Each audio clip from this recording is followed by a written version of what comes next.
Hola, buenos días.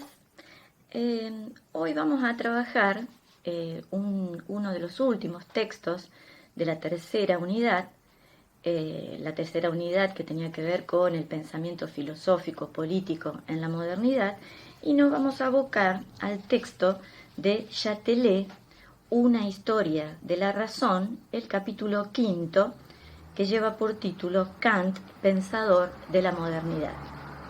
Luego van a tener ustedes una clase con el profesor Finuccheto que va a cerrar lo trabajado en esta unidad. En este texto, Châtelet se pregunta acerca de cuáles son los interrogantes kantianos. Y entonces dice, bueno, para esto es necesario que ubiquemos a Kant, nacido en el 1724, muerto en 1804, y lo ubicamos en este momento que llamamos la edad de las luces, la ilustración, que a su vez ustedes también van a trabajar de qué se trata, qué entiende Kant.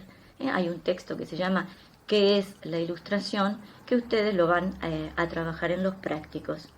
Pues bien, la ilustración tiene que ver con algunas características como el optimismo en la perfectibilidad del ser humano, en la bondad del hombre, la idea de progreso de la humanidad, el cosmopolitismo, la idea de una paz, de un pacifismo, ¿no? Las sociedades llegarán a una sociedad en la cual es posible la paz, donde estén instalados los derechos del hombre, el deísmo, la religión natural, el laicismo. Y así entonces vemos algunas de estas características centrales. En este contexto, Kant se interroga por lo siguiente. Decimos entonces que Kant se va a interrogar en este contexto por el estatuto del conocimiento, es decir, cómo se regula el conocimiento a partir, en su mirada, de una visión del mundo mecanicista coincidente, ¿no?, con la ciencia de Newton, con el paradigma de la ciencia de Newton. También se va a preguntar sobre las posibilidades de la libertad a partir de las luchas emprendidas por los enciclopedistas contra todas las tiranías, ¿no? Es decir, se va a constituir todo un ideario ligado a este pensamiento ilustrado, un ideario propio de la modernidad, donde la libertad aparece como un postulado, como un principio. El resultado de estas reflexiones que lleva adelante Kant lo llevan a decir, contrariamente a lo que es el pensamiento metafísico que hasta este momento está presente, que no hay un conocimiento absoluto, sino que los conocimientos tienen que pasar por la verificabilidad, no tienen que ser conocimientos verificables. Y en lo referente a la libertad, cuya realización completa, dice Kant, seguramente es improbable, la sostiene como una tarea infinita, la sostiene como la facultad de no obedecer a ninguna otra ley más que aquella a la que se ha dado consentimiento y que es un derecho propio de todo ciudadano. Entonces, así como Descartes reflexiona en el contexto de esa revolución copérnico-galileana, otorgándole una fundamentación, un estatus filosófico, Kant va a reflexionar a la luz de Newton, de Lavoisier, y vamos a ver cuáles son estas obras centrales en la cual aparece el pensamiento de Kant. Vemos entonces que sus principales obras, en las cuales Châtelet se detiene, son la Crítica de la razón pura, de 1781, la Crítica de la razón práctica, de 1787, y la Crítica del juicio, de 1790. La primera, la Crítica de la razón pura, está consagrada al problema del conocimiento. La segunda, la Crítica de la razón práctica, se ocupará de la moral, del problema de la conducta, y luego, en las siguientes obras, se va a ocupar de la moral, del derecho, de la historia, va a reflexionar sobre las sociedades de su tiempo y sobre el destino de la humanidad en un contexto histórico, social, económico, político, en una realidad, acorde a una realidad política. Entonces, yo voy a ir dándoles algunos títulos que podríamos pensar en el texto de Châtelet, que no aparecen escritos, pero que, bueno, yo los he imaginado. Kant y el marco de su pensamiento, podría ser este primer o segundo subtítulo. Y nos ubicamos entonces en Francia, como decíamos, en la Edad de las Luces, donde aparecen militantes como Voltaire, como Rousseau, como Diderot, d'Alembert, que deciden utilizar lo que ellos llaman la luz natural para esclarecer la vida del hombre, a diferencia de lo que hasta este momento primaba, que era la luz sobrenatural propia de las explicaciones metafísicos. Así, Kant va a contraponer en alguna medida su pensamiento a los teólogos, a los metafísicos. Así, entonces, este periodo, este momento que le llamamos la Edad de las Luces, en el siglo XVIII, estos filósofos van a aparecer poniendo su confianza, obviamente, en el lugar que ocupa la experiencia, en las técnicas, en la vida cotidiana, que van a decir está más cercana a la realidad que lo que eran esas especulaciones metafísicas. ¿Cuál va a ser el objetivo de estos filósofos? La liberación del hombre de la naturaleza. Es decir, el hombre tiene que ser dueño y poseedor de la naturaleza. De este movimiento va a nacer a su vez la enciclopedia, como una reflexión justamente sobre la técnica y sobre la vida cotidiana.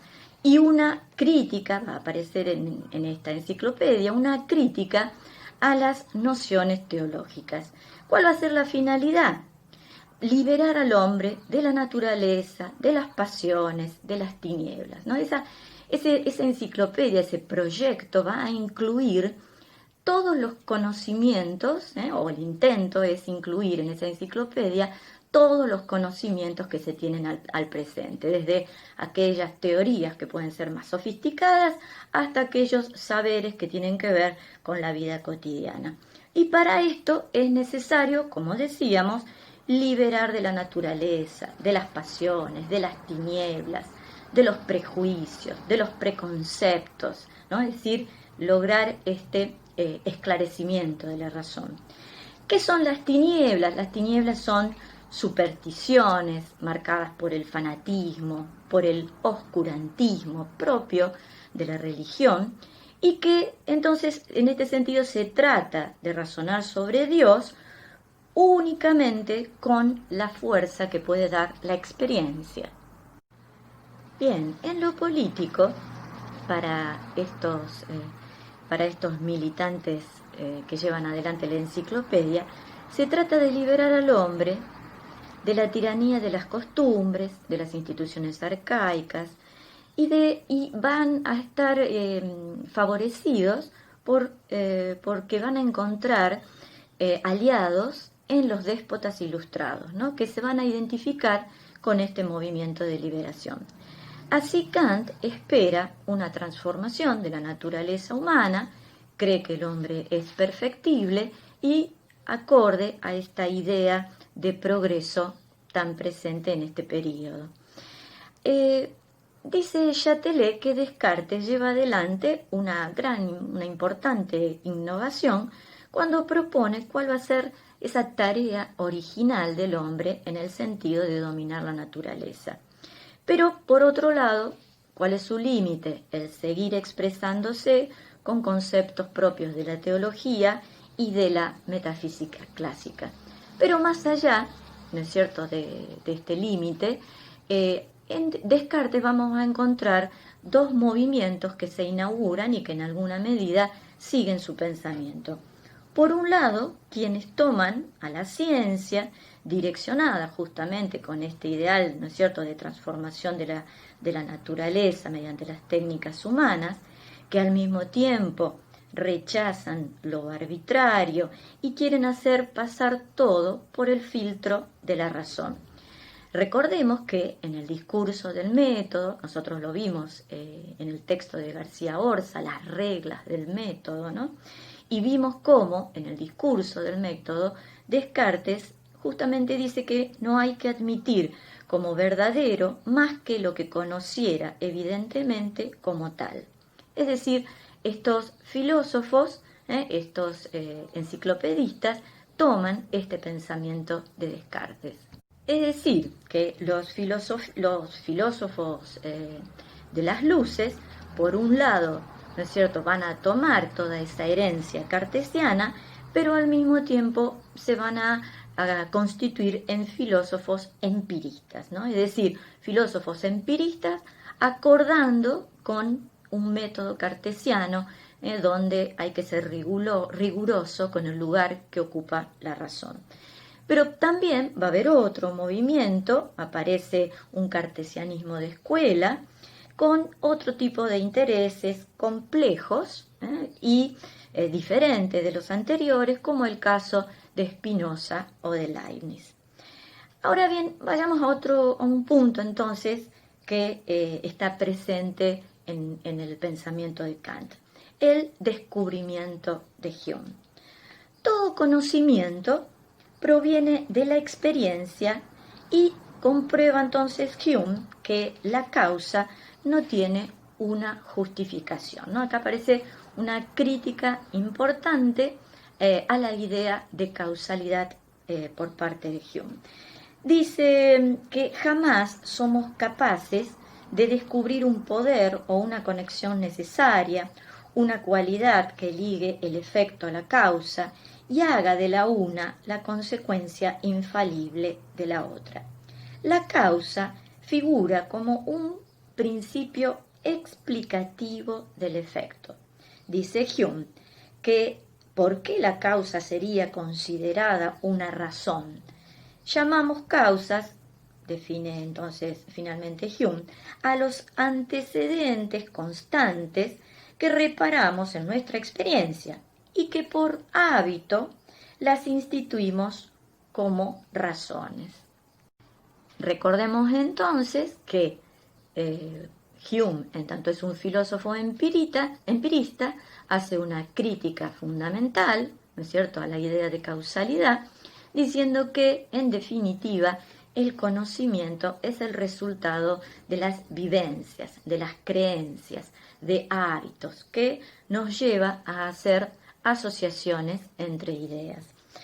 Por otro lado, también está presente la influencia de Leibniz, que lo mencionamos anteriormente, que le lleva a pensar en la importancia para el análisis de la realidad natural de las experimentaciones controladas. No hay reglas generales, sino descubrimientos a partir de la experimentación ordenadora.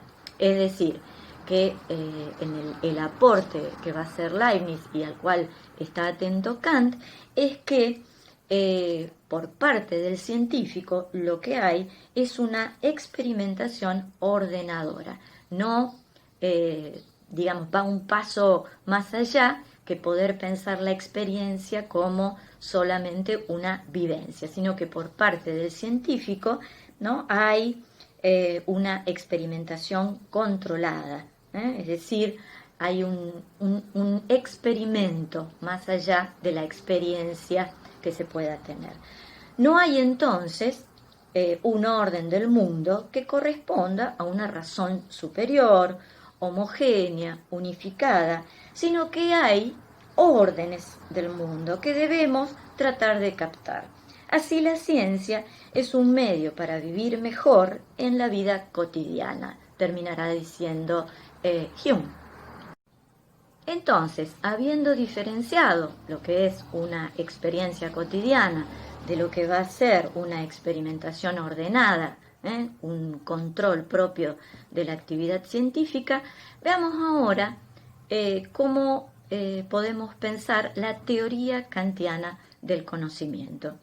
Hasta aquí, los grandes filósofos metafísicos clásicos, como Descartes, como Leibniz, como Spinoza, habían tenido como evidente que la verdad existía.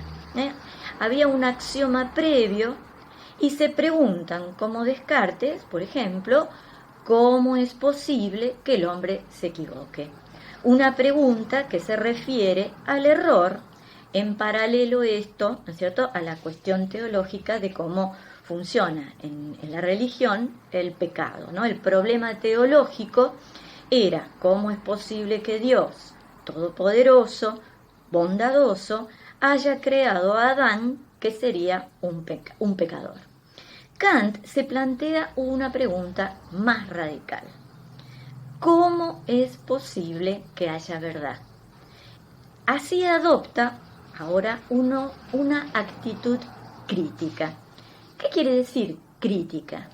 Crítica es cuando algo ha sido dado, preguntarse cuáles son las condiciones para que eso que es dado, que se constituyó en un dato, haya sido dado de tal manera más bien que de otra, ¿no? Entonces, Kant, recordemos, aparece marcando este concepto central, que es tener una actitud crítica.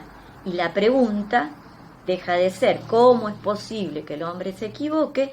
Y la pregunta con la cual nos vamos a encontrar es ¿cómo es posible que haya verdad?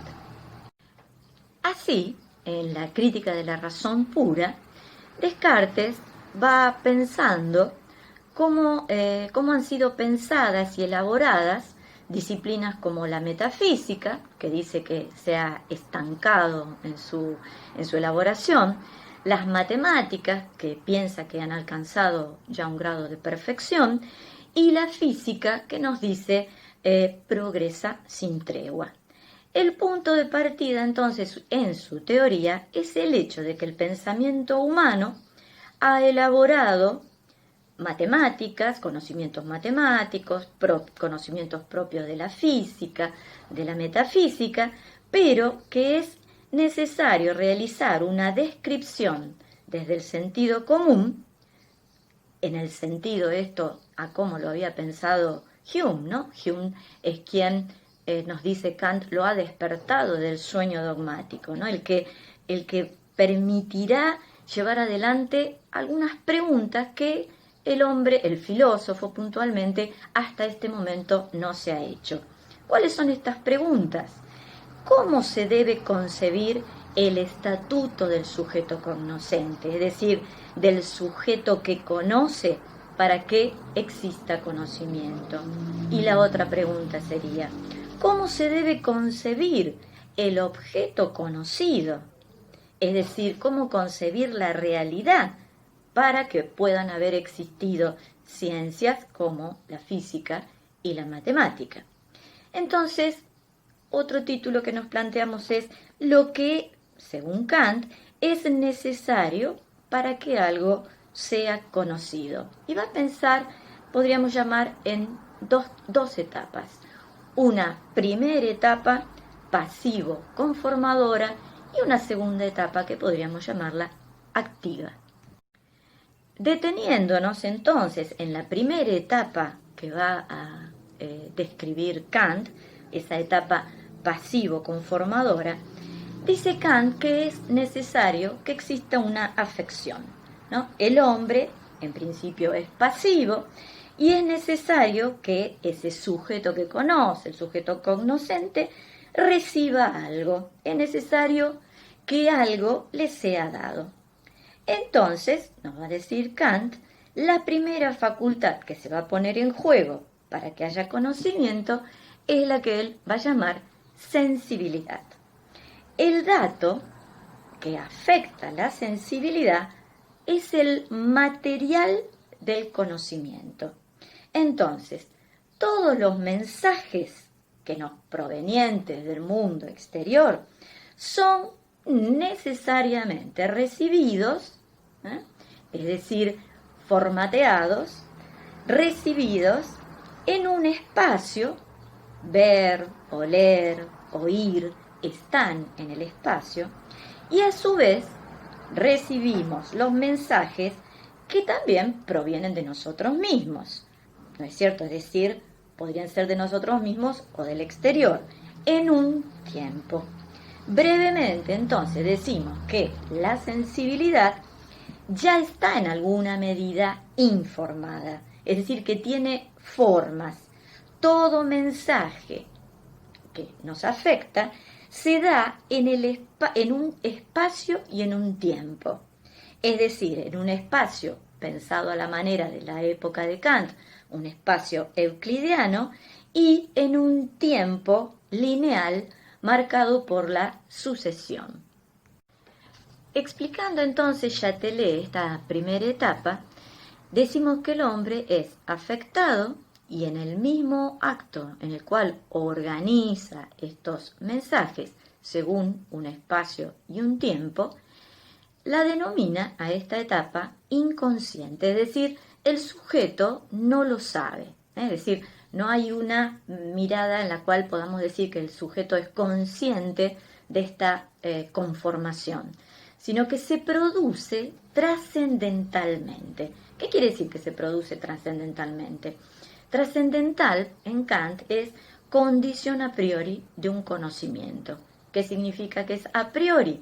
Es independiente de la experiencia.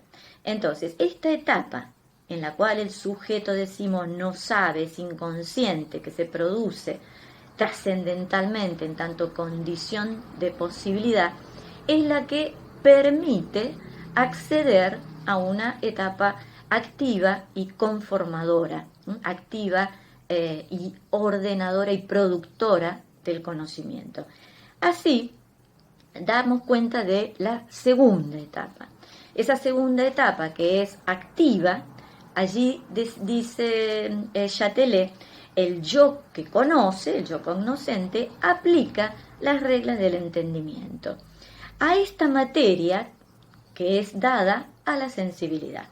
Estas reglas, es decir, las reglas del entendimiento, son, según las denomina Kant, categorías. Las categorías son principios generales que gobiernan a la vez nuestra concepción y nuestra percepción de la realidad sensible. Dice Kant que pensar es juzgar y todo juicio es posible sobre la base de una unidad de enlace o categoría. Decimos entonces que pensar es juzgar, lo que lleva a... ¿Por qué Kant se detiene en esto? ¿No? Porque en realidad lo que llevan adelante en la actividad científica justamente es establecer juicios que dan cuenta acerca de la realidad que se intenta explicar. Juicios ya sea que den cuenta de una afirmación o de una negación. El científico entonces lo que hace respecto de esa realidad que intenta explicar es justamente pensarla.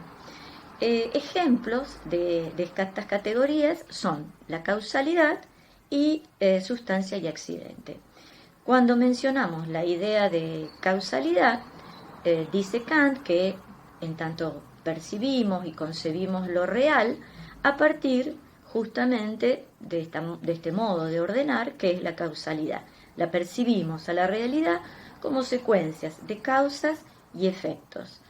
Los percibimos en una sucesión temporal, es decir, hay un fenómeno A y luego hay un fenómeno B, y esa sucesión temporal es transformada por nuestra actividad intelectual y lo que está antes, A, constituirá o pasará a ser la causa del fenómeno B, que en esa sucesión temporal está después.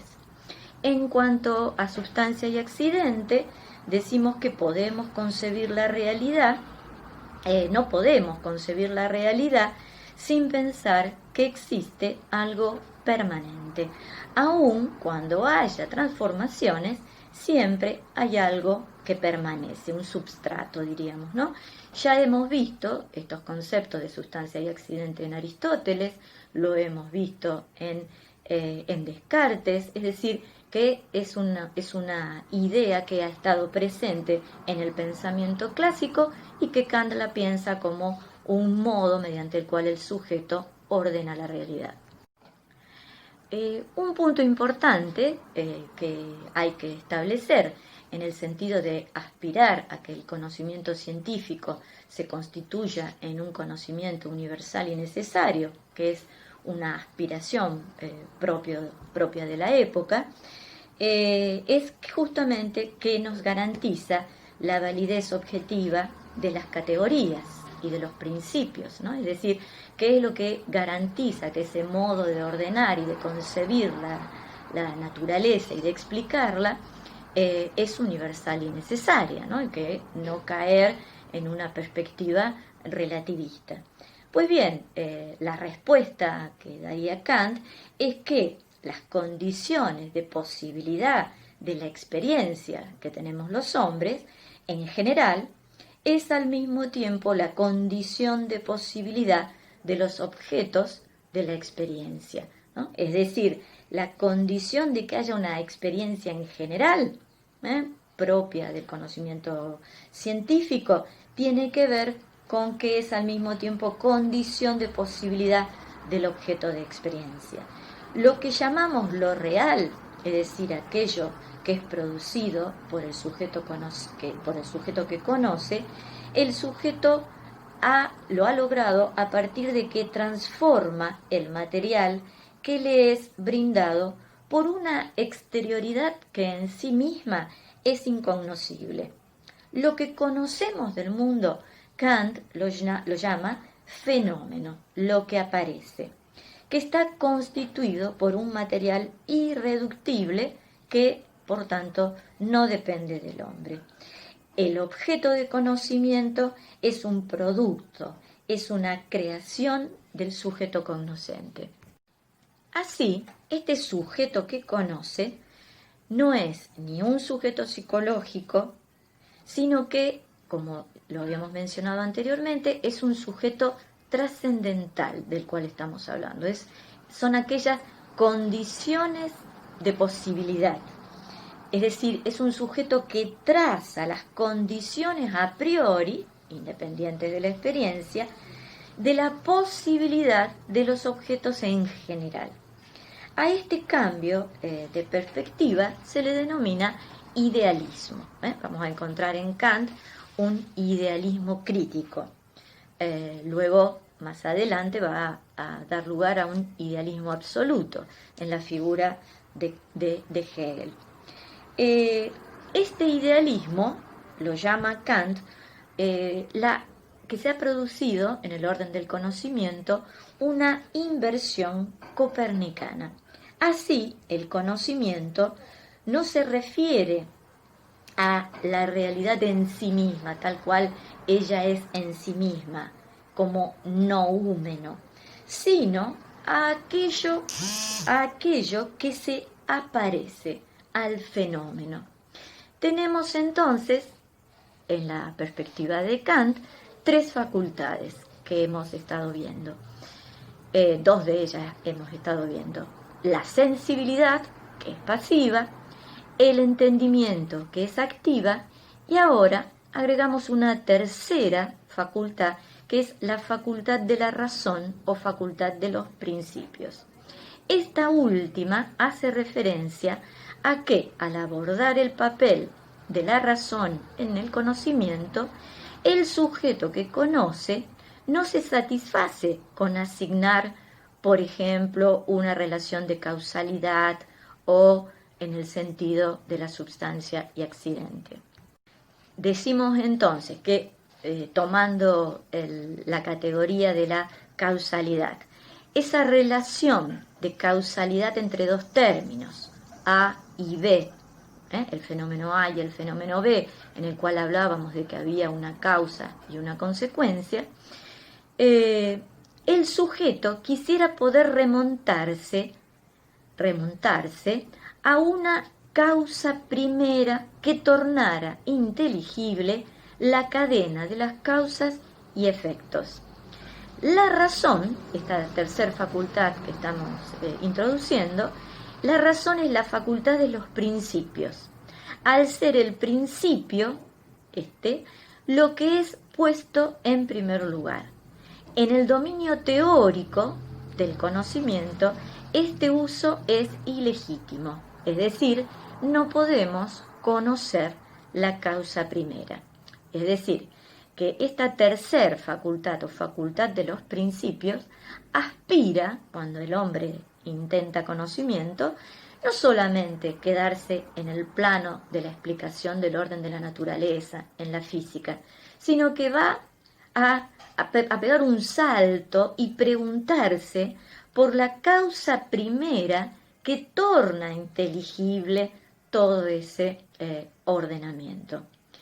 A partir de aquí podemos ver entonces en Kant que aparece también una crítica a la metafísica.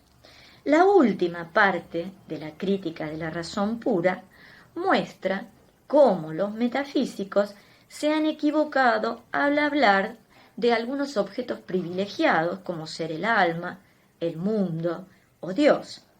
Dice Kant que estas son ideas de las cuales nada podemos decir. Dice Kant entonces, del alma no puede decirse nada. Del mundo no se puede decir ni que es finito, ni que es infinito, ni que es eterno o no.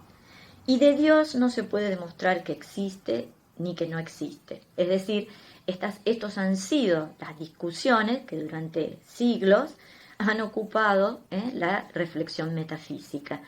Y entonces, entrando en este debate, intentar llevar adelante un conocimiento, es decir, que para Kant ni la facultad de la sensibilidad ni la facultad del entendimiento pueden aspirar a conocer acerca de estas ideas, objetos propios del discurso de la metafísica. No los podemos conocer, pero, va a decir Kant, sí son ideas que las podemos pensar. Entonces, no se puede demostrar que Dios existe ni que no existe, no podemos hablar del alma, de estos objetos, ¿cuál es el límite? De estos objetos no tenemos experiencia, es decir, que no pertenecen a una jurisdicción del conocimiento. Solo hay conocimiento de aquello que es verificable, que es aquello que está dado en una experiencia controlada y que por lo tanto podemos llevar adelante una experimentación. Entonces Kant desarrolla en las tres críticas, plantea cuáles son los límites de la razón especulativa o teórica, es decir, cuáles son los límites de la razón en su uso para poder conocer el mundo empírico.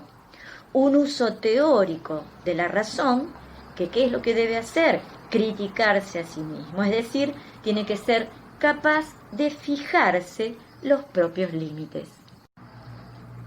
Entonces, cuando se quiere construir un saber acerca del alma, del mundo o de Dios, cuando se quiere construir un conocimiento a la manera del conocimiento científico, dice Kant que se cae en razonamientos falsos, en contradicciones, como que el mundo es infinito en el espacio y luego que es finito, y que al mismo tiempo en ambos argumentos podemos encontrar posturas convincentes, lógicas, coherentes, pero que al no contar con una experiencia posible, como mirada científica, nunca vamos a poder decidir cuál de las tesis es verdadera, cuál de las tesis de esa contradicción es la verdadera.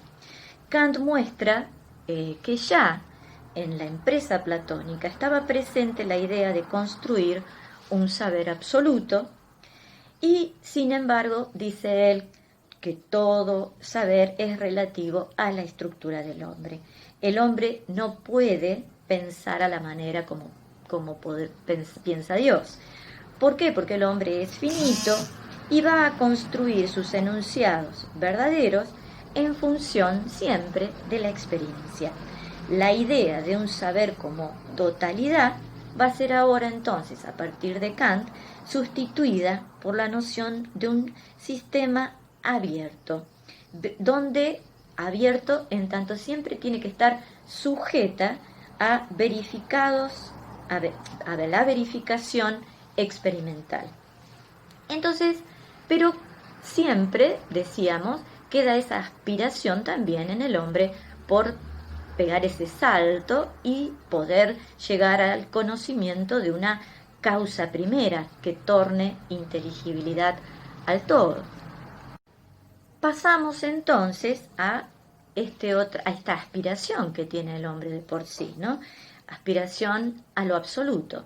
Entonces podemos introducir un título que sería, o un subtítulo que sería: lo absoluto no es del orden del saber, sino de la conducta. Y aparece en este aspecto lo que Kant llama entonces ahora razón práctica. En la crítica de la razón pura, Kant tiene presente los riesgos que implica entonces intentar un conocimiento de lo absoluto a partir del plano del conocimiento. Pero esa aspiración que tenemos los hombres a lo incondicionado es algo que no podemos eliminar en el hombre, ¿no? Siempre va a estar presente esta aspiración en el hombre. Lo absoluto, dice Kant, va a ser alcanzado en el plano de la razón práctica. La razón práctica significa la razón en su capacidad de regir la vida moral, las acciones humanas, donde los hombres son capaces de cumplir libremente mandatos incondicionados, es decir, donde los hombres son capaces de cumplir mandatos sin condición.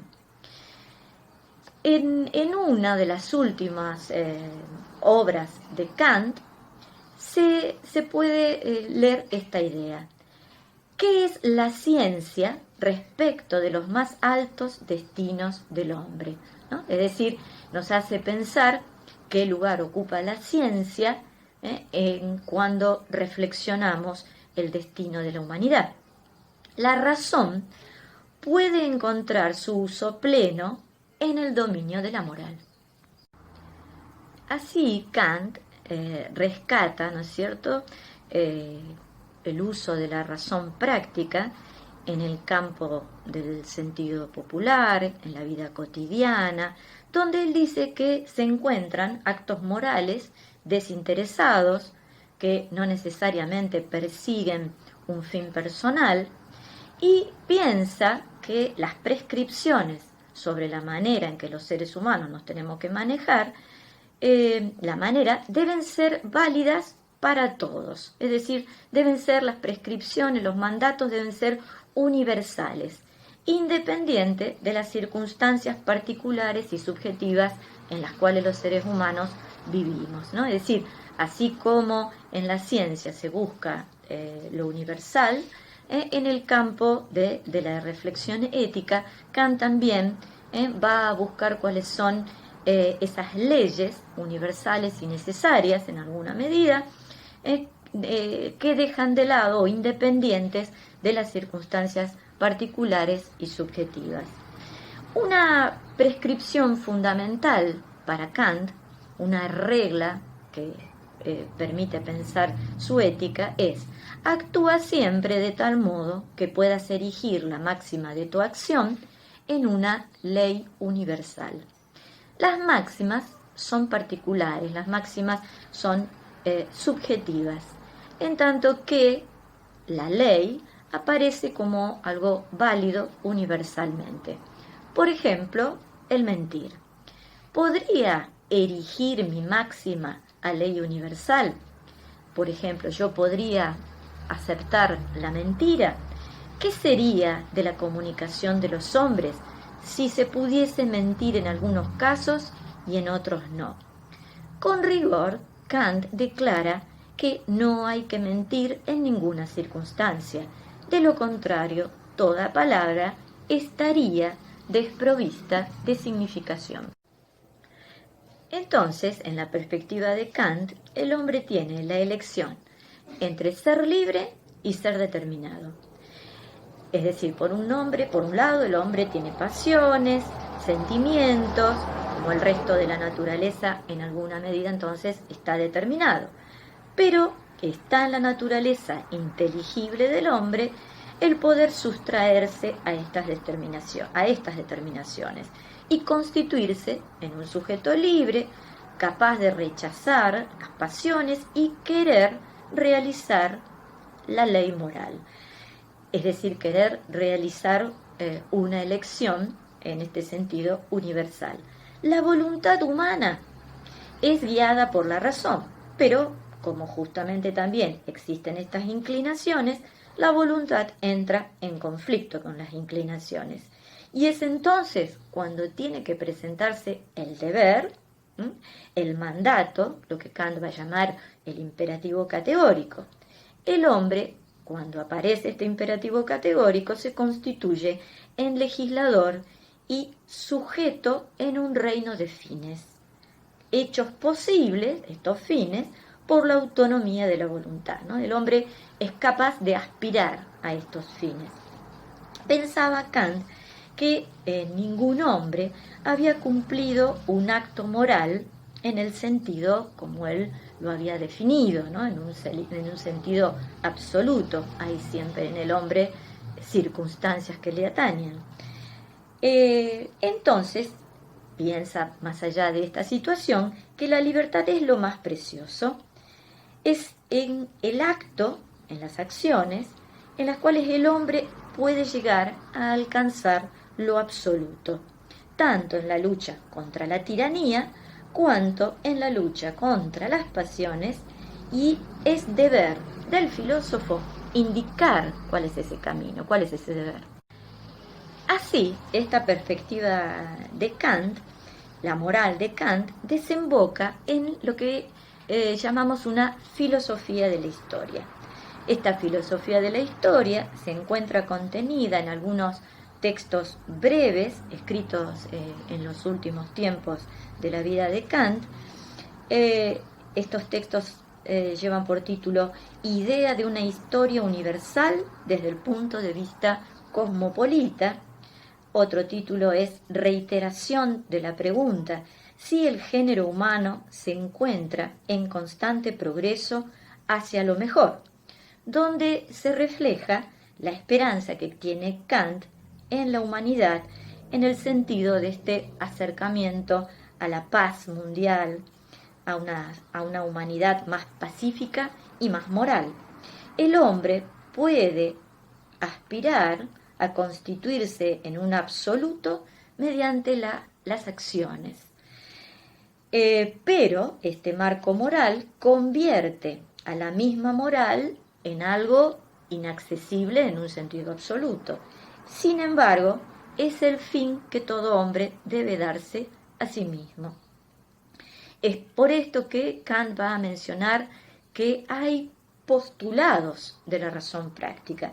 Estos postulados son proposiciones que no pueden ser demostradas científicamente desde la razón teórica, pero que han de ser admitidas si se quiere entender el hecho moral. La imposibilidad de la metafísica como una ciencia no implica que esas cuestiones metafísicas carezcan de sentido o que el hombre pueda dejar de plantearse estos problemas que la metafísica se ha planteado desde tiempos atrás. Entonces, en la mirada de Kant, la ética es la que nos puede mostrar la conciencia moral del deber como algo incondicionado. La conciencia moral vuelve a abrirnos a la reflexión metafísica, ¿no? Es decir, Kant va a distinguir lo que es del orden del conocer propio del conocimiento científico de aquello que es propio de la reflexión metafísica. Uno de los fines de la empresa kantiana, además de haber fundado, como decíamos, las ciencias experimentales, fue la de brindar a la humanidad un marco para su acción, es decir, constituir lo que él va a llamar una sociedad de los espíritus, donde hay que ser siempre legislador, donde se es sujeto en un reino de fines, posible por la autonomía de la voluntad. Luchar contra el oscurantismo y la miseria. Reunir a los hombres en torno a una razón práctica, que ningún hombre sea excluido, ya que esta sociedad de los espíritus debía extenderse a la entera humanidad. Esto es una tarea infinita. Entonces es necesario, como decíamos, postular que el hombre es libre. De lo contrario, no se puede comprender su conducta. ¿Cómo comprender, por ejemplo, los actos desinteresados hechos por puro respeto a una ley? Seguramente esta libertad está sin cesar amenazada. Sí, está sin cesar amenazada, pero siempre se lucha, siempre hay un objeto de lucha en la cual la libertad se presenta y se manifiesta. Finalmente, entonces, podemos decir que propio del hombre ilustrado, propio de dar cuenta de este contexto en el cual aparece la filosofía de Kant, podemos decir que si nos paramos en cómo él piensa al hombre como un sujeto cognoscente, capaz de dar leyes a la naturaleza y que al mismo tiempo aspira a lo absoluto. También piensa al hombre como un sujeto moral autónomo, que está tironeado en este conflicto entre las inclinaciones y el deber, entre aquello que lo determina y aquello que le posibilita la libertad. También él piensa al hombre en el sentido de persona, es decir, en tanto digna de respeto, diferente de las cosas, ¿no? Es decir, en Kant ningún hombre puede ser tomado como un medio para mis fines. Todo hombre es un fin en sí mismo. De allí el respeto a su dignidad. Este sería uno de los principios que rige la reflexión acerca de los derechos humanos. Finalmente, el hombre es un integrante de la humanidad que va desarrollando sus potenciales hacia a su máxima perfección, ¿no? Propio de esta idea de la edad de las luces en el sentido de la perfectibilidad humana. Entonces, ustedes van a trabajar luego, ¿no?, este texto que yo les mencionaba, que es la ilustración, donde vamos a retomar muchos de estos temas.